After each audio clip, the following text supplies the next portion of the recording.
not even 10 years of Reconstruction, where black people were brought into some rights within this country, that was betrayed.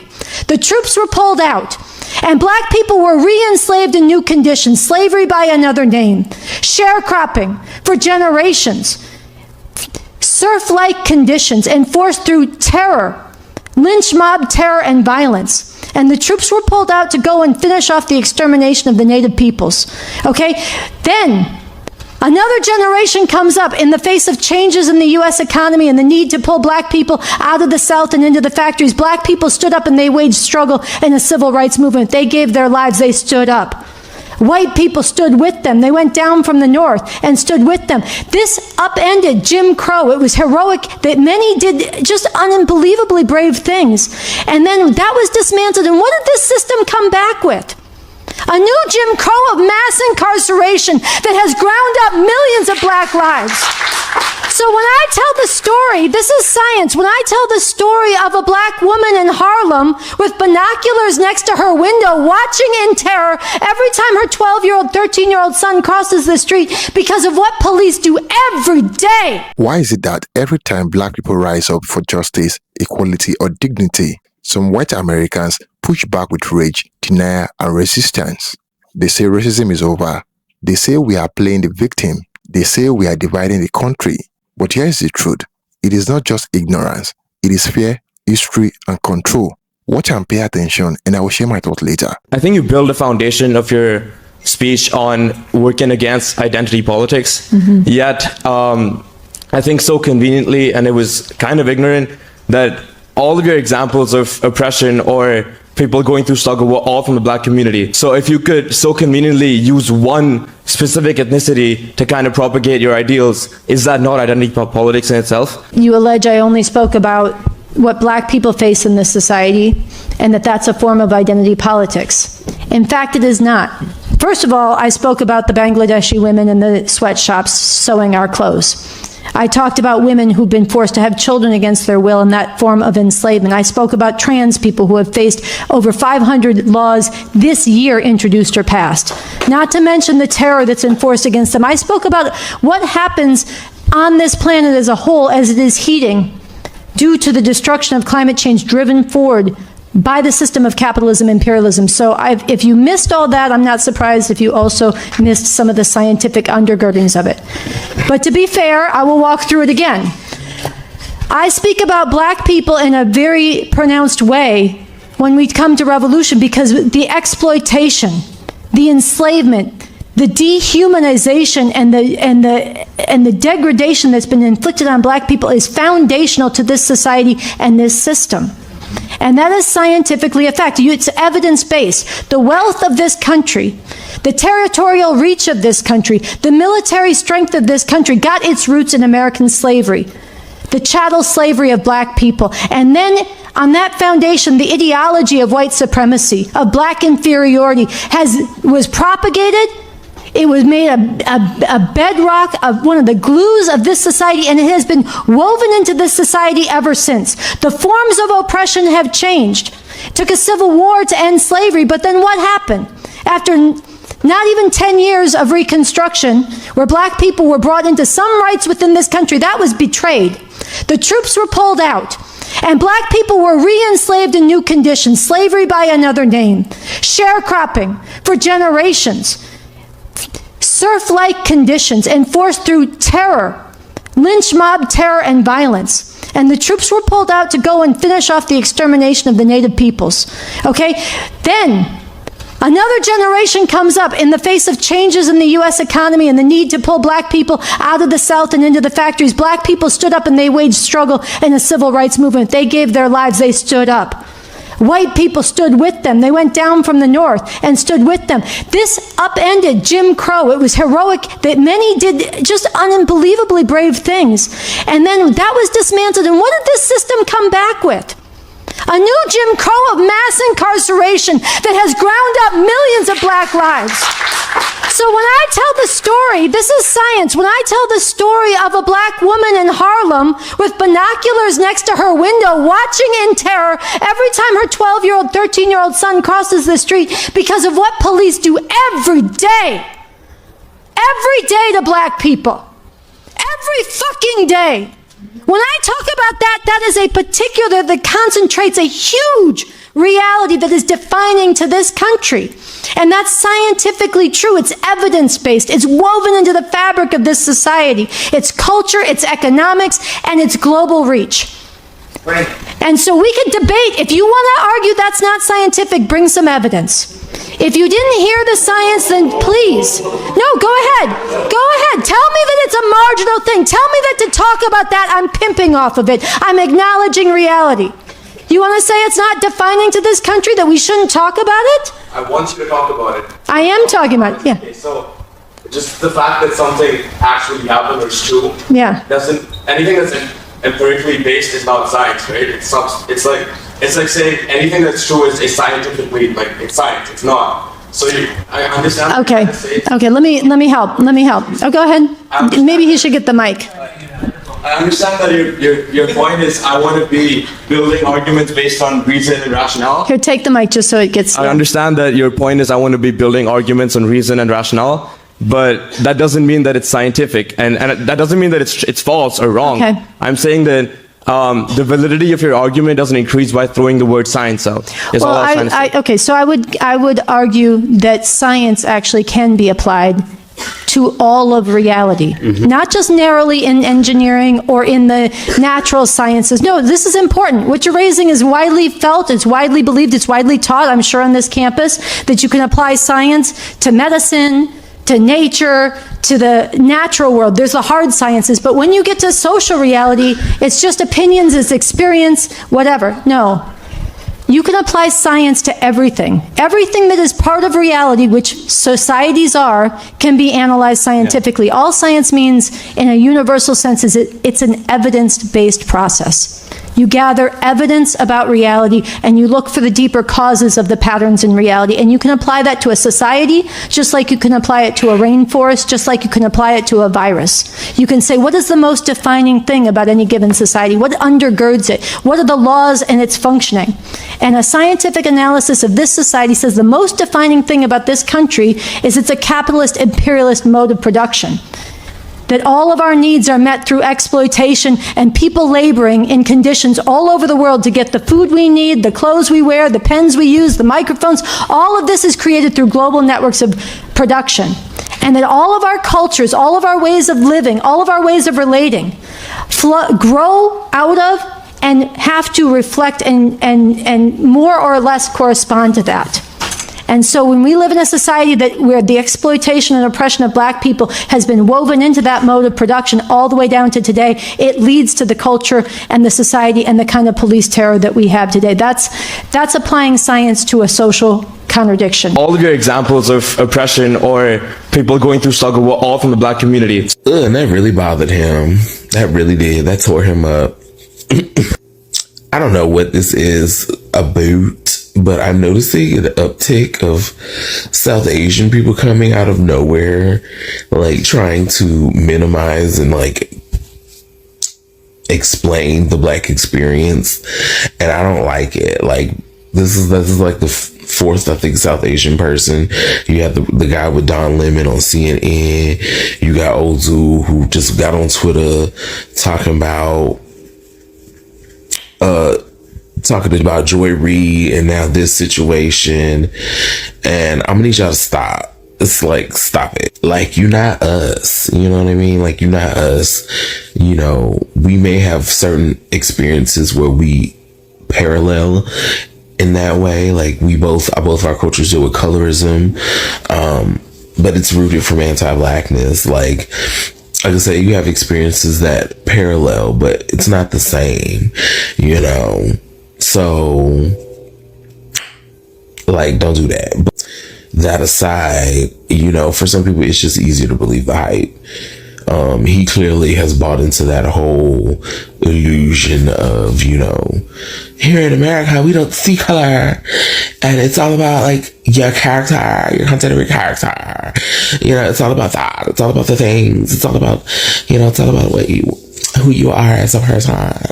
And not about, like, what you look like. You know, he bought into all of that. I'm sure he brought into the whole idea that black people were lazy and that we complain a lot and that we're ungrateful and blah, blah, blah, blah, blah. So like for him, I'm sure hearing this and it doesn't help that he's hearing it from a white lady, honey. It's really stinging him, I bet, on that part. It has to be true because a white person is saying it.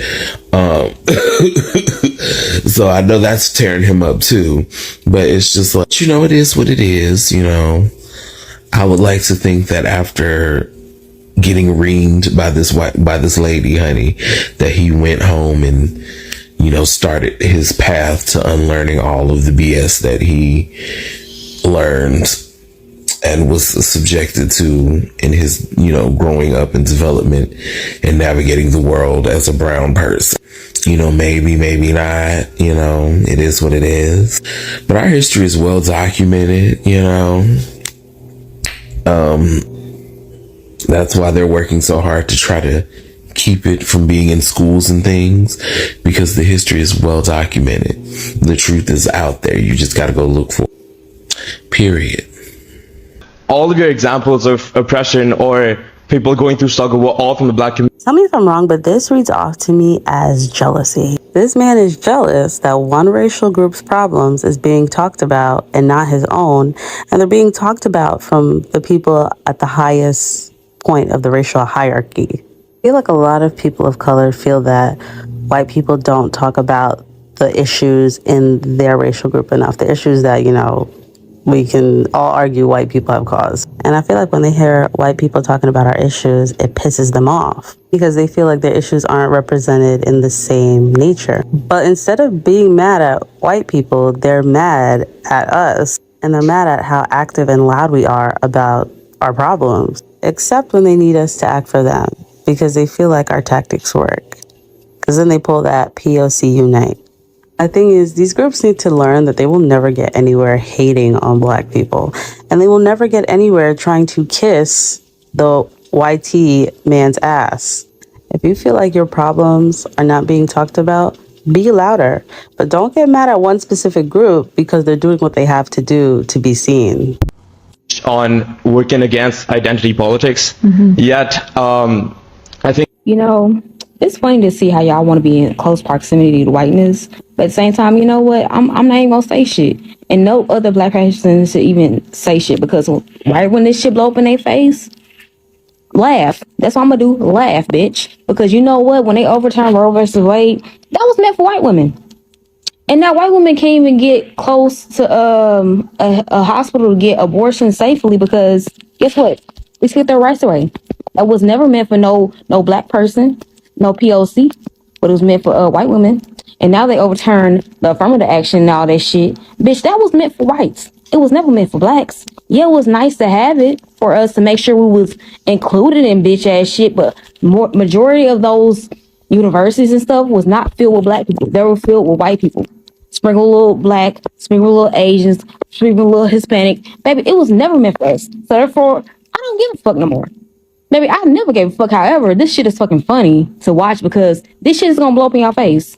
And do not look for the black woman vote because guess what? I cannot see. I am fucking blind, bitch. I don't know a damn thing. And when that revolution happened, bitch, I got that blicky for your ass. Just know that, bitch. I don't give a fuck no more.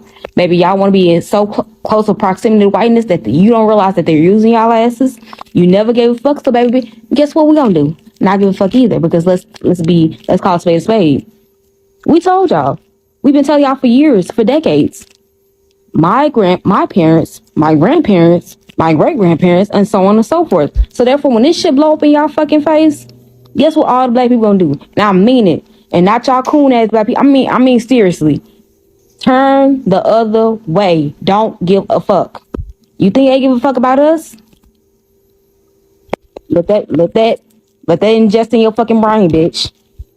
all of your examples of oppression or people going through struggle were all from the black community. Go back and watch the original video because she reads his ass for filth. The reason why the school that you're going to isn't segregated is because of the work of black folks. The reason why you are not immediately in shackles, I guess, because you're still a slave here. By the way, it's because of black people. You're welcome. Y'all want our culture. You want our food. You want our dances. You want our medicine. You want all the things that black people are and provide. But you don't want to read a book. And that's weird for me personally. Y'all don't come over here and like read any type of anything outside of your anti-black rhetoric that you're given from your parents and from other folks who tell you that black people are the reason why this country is whatever. The reason why this country is a foundation at all is because of our labor. Our fucking labor, by the way. And it makes me so crazy to see other brown and black folks, because let's not, Africans have their own words for us. Africans have their own like diaspora war issues with us. But the reason why you're over here is because of Black Americans. The reason why you're over here and thriving is because of Black Americans.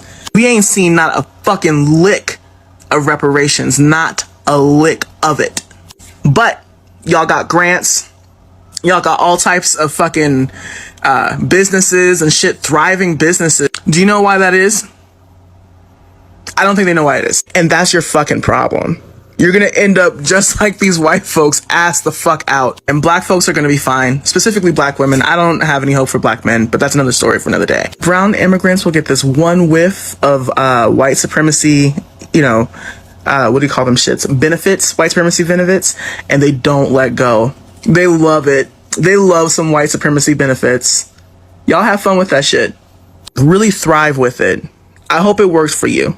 I think you build a foundation of your speech on working against identity politics. Honestly, I wish the ancestors of Black Americans did not fight for the descendants of these ungrateful MFers. Because, let me tell you, before I get into what I'm finna say, the revolution would not be televised. Now, with that being said, I hope all y'all Indians, Asians, Indians are Asians, unlike, the continent or whatever. All y'all non-blacks, especially y'all non-black Americans, y'all are gonna be in this on your own. And when the revolution do start, please, for the love of God, do not look for black people, and for black people, do not try to help them, because people of color solidarity does not exist, and it damn sure does not include your black ass. So when these people be realizing that they're not white, because in their head they believe that they white, in their head they believe that they're one step above black people. When the revolution happen, y'all asses are gonna be the first ones stuck, confused, and most likely dead. Cause I promise to God, I'm fighting with a smile on my fucking face. I got a 4-5 and a 2-2. Which one you want? I think you build a foundation of your speech on working against identity politics. This is why when people say, well, Todd, you're a person of color. No, I'm not. I'm black. People of color do not like black people. They do not want to have community with us. They make that very clear every fucking day. I won't say all people of color, but I'll say enough do shit like this. If you can't undercut us, you want to use us as a prop. I don't like that shit. Compound that with the fact that every community in the world has their own form of anti-blackness. Hello? One of these things is not like the other. So no, I don't really want to be looped into a group of people who would throw me under the bus without a second thought if they thought it would put them ahead. A lot of people of color, like a lot of white people, like black people for the service that we provide you, for the culture that we provide you. You don't see us as people. So no, we're not BIPOC. I'm black. I think you build a foundation of your speech on working against identity politics. This why I only speak on black issues. I will never consider myself BIPOC because the IPOC don't like us. Like, I've never met a group of people so freaking ungrateful in my life. Like, I don't get it. The reason why you have all these rights in the first place is because of us. It's because of us. When y'all need us again, don't call us no more. Because y'all gotten y'all reparations. We ain't even gotten a fucking I'm sorry. You know what? Screw y'all. Of your speech on working against identity politics. Yet, as of now I see why a lot of black people do not like calling themselves or like to align themselves with quote unquote POC. Yeah. This is total bullshit. All of your examples of oppression or people going through struggle were all from the black community. Tell me if I'm wrong, but this reads off to me as jealousy. This man is jealous that one racial group's problems is being talked about and not his own, and they're being talked about from the people at the highest point of the racial hierarchy. I feel like a lot of people of color feel that white people don't talk about the issues in their racial group enough, the issues that, we can all argue white people have caused. And I feel like when they hear white people talking about our issues, it pisses them off because they feel like their issues aren't represented in the same nature. But instead of being mad at white people, they're mad at us, and they're mad at how active and loud we are about our problems, except when they need us to act for them because they feel like our tactics work. Because then they pull that POC unite.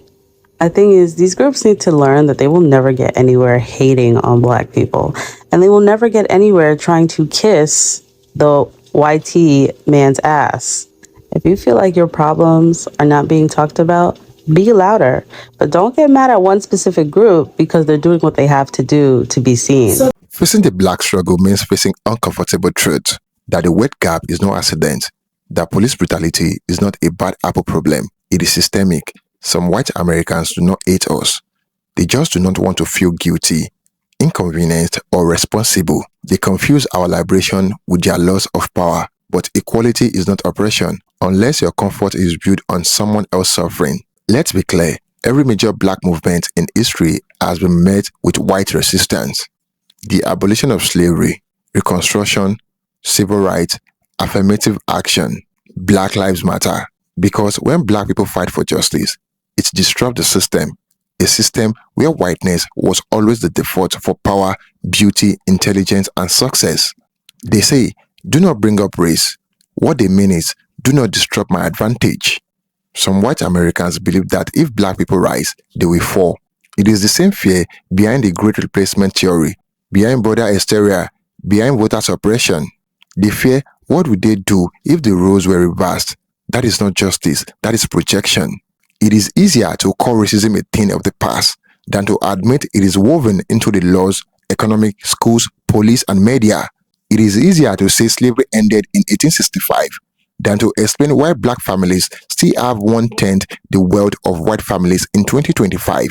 Some white Americans reject the black struggle because accepting it requires action, and action takes courage. Not everyone is ready for that. The system trains them to think our fight for justice is an attack on them. But we are not asking to take over, we are asking for what we have owned, and until that happens, there will always be tension between comfort and correction. Not all white Americans are against the struggle, but many are uncomfortable with what it demands.